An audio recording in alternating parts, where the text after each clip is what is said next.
ایک اور حدیث بہت پیاری ہے، میں آپ کو بتائے بغیر نہیں رہ سکتا۔ حضور اپنے حجرے سے برآمد ہوئے تو آپ نے دیکھا مسجد نبوی کے ایک کونے میں صحابہ بیٹھے ہیں، قرآن کا مذاکرہ کر رہے ہیں۔ مذاکرہ ایک ہوتا ہے درس، ایک شخص بول رہا ہے دوسرے سن رہے ہیں، یہ نہیں، مذاکرہ آپس میں۔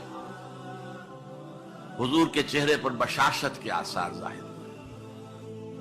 آپ چل کر آئے، آپ نے ایک سوال کیا عجیب، کہ آپ لوگ اس کی گواہی نہیں دیتے کہ اللہ کے سوا کوئی معبود نہیں اور میں اللہ کا رسول ہوں اور یہ قرآن اللہ کے پاس سے آیا ہے؟ جواب کیا تھا؟ بلا یا رسول اللہ، بلا یا رسول اللہ، بلا یا رسول اللہ، اللہ کے رسول کیوں نہیں، ہم گواہی دیتے ہیں۔ اب فرمایا جس کے لیے میں نے یہ حدیث سنائی، فاستبشروا، خوشیاں مناؤ، جیسے ہم نے دوسرا جو تھا سورہ یونس کی آیات، فبذالک فلیفرحوا، خوشیاں مناؤ، جشن مناؤ اس قرآن پر، فاستبشروا، تو بشارتیں حاصل کرو، فإن هذا القرآن طرفه بأيديكم وطرفه بيد اللہ، اس قرآن کا ایک سرا تمہارے ہاتھ میں، ایک سرا اللہ کے ہاتھ میں۔ سب سے بڑا ذکر جسے قرآن الذکر کہتا ہے، انا نحن نزلنا الذکر وانا له لحافظون، دی ذکر وہ قرآن ہے، هو الذکر الحکیم وهو الصراط المستقیم۔ اور تم نماز کی ہر رکعت میں کہتے ہو اہدنا الصراط المستقیم، وہ صراط مستقیم تو اللہ نے تمہیں دے دیا ہے، یہ قرآن ہی تو ہے صراط المستقیم۔ یہ وہ شے ہے کہ جس کے ہوتے ہوئے خواہش نفس آپ کو کج نہیں ہونے دے گی، زیغ نہیں آئے گا، اس کے ساتھ اس کے ہوتے ہوئے کبھی کجی نہیں آئے گی تمہارے اندر، زبانیں التباس نہیں پیدا کر سکے گی، قرآن جو ہے اپنی حفاظت خود کرتا، اس پر باطل حملہ آور ہو ہی نہیں سکتا، نہ سامنے سے نہ پیچھے سے۔ وَلَا يَشْبَعُ مِنْهُ الْعُلَمَاء، علماء اس قرآن سے کبھی سیری محسوس نہیں کریں گے، کبھی بھی یہ محسوس نہیں کریں گے کہ بس قرآن سے جو لینا تھا ہم نے لے لیا، اب کچھ نہیں رہا۔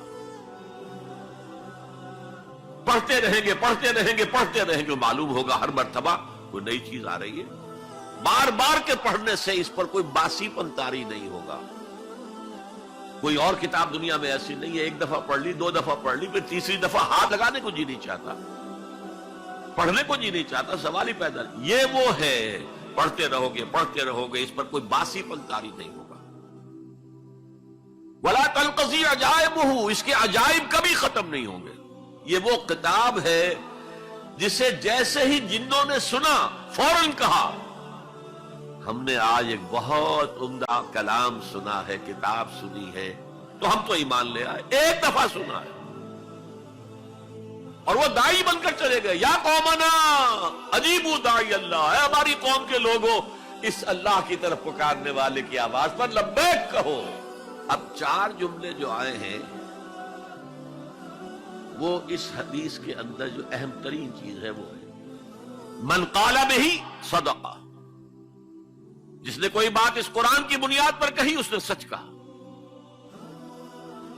ومن عمل بہ اجر، جس نے اس پر عمل کیا اس کا اجر محفوظ، ومن حکم بہ عدل، اور جس نے اس کی بنیاد پر کوئی فیصلہ کیا اس نے عدل کیا۔ اور آخری جملہ کاش کہ اس کا مصداق اللہ مجھے بھی اور آپ کو بھی بنا دے، وَمَن دَعَا إِلَيْهِ هُدِيَ إِلَىٰ صِرَاطٍ مُسْتَقِيمٍ، جو اس قرآن کی طرف لوگوں کو بلائے گا، کسی اور کو ہدایت ہو نہ ہو، اس کی ہدایت ہو گئی۔ حضرت جبرائیل نے حضور سے کہا یا محمد صلی اللہ علیہ وسلم امتک بعدک، آپ کے بعد آپ کی امت کا کیا حال ہوگا، کون سہارا ہوگا؟ حضور نے فرمایا مل مخرج منہا یا جبرائیل، اے جبرائیل تم ہی بتاؤ اس مسئلے کا حل کیا ہے، نکلنے کا راستہ کون سا ہے؟ تب حضرت جبرائیل نے یہ ساری حدیث پڑھی، گویا کہ اس کے راوی اول حضرت جبرائیل ہے، راوی ثانی حضور ہے، راوی ثالث حضرت علی رضی اللہ عنہ۔ دین کی بات پھیلانا صدقہ جاریہ ہے، ثواب کی نیت سے ویڈیو کو شیئر ضرور کیجیے۔ جزاک اللہ۔